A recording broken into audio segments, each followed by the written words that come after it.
আসসালামু আলাইকুম আরহামাতুল্লাহি আবরকাতুহ। সম্মানিত দেশবাসী, আপনারা যারা আমার কথা শুনতেছেন এবং যারা শোনেন নাই, সকলের কাছে যেন আমার এই মেসেজটা পৌঁছে দেওয়া হয়। আমি বলতে চাই, জাতীয় পার্টি দেশ পরিচালনা করেছে, আপনারা জানেন, শুনেছেন, দেখেছেন। বিএনপি দেশ পরিচালনা করেছে, আপনারা জানেন, দেখেছেন, শুনেছেন। আওয়ামী লীগ দেশ পরিচালনা করেছে, আপনারা জানেন, দেখেছেন, শুনেছেন এবং প্রতিবাদ করেছেন।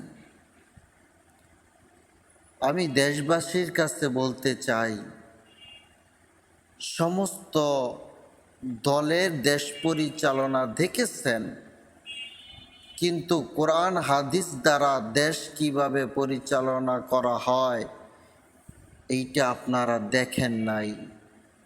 অতএব আমি চাই, একজন বিজ্ঞ ওলামায়ে কেরামকে আপনারা প্রধানমন্ত্রী হিসেবে দায়িত্ব দেন।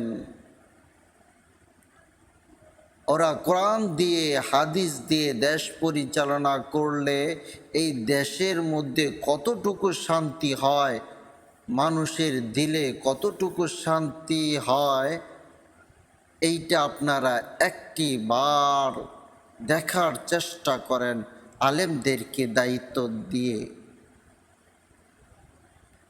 যেই সমস্ত আলেমদের ভিতরে আল্লাহ রব্বুল আলামিনের ভয় আছে, যেই সমস্ত আলেমদের ভিতরে নবী করিম সাল্লাল্লাহু আলাইহি ওয়াসাল্লামের মহব্বত আছে, ওই সমস্ত আলেমদের ভিতর থেকে বিজ্ঞ একজন আলেম আপনারা এই দেশের প্রধানমন্ত্রী করে এই দেশটাকে কোরআন এবং হাদিস দ্বারা পরিচালনা করার সুযোগ করে দেন।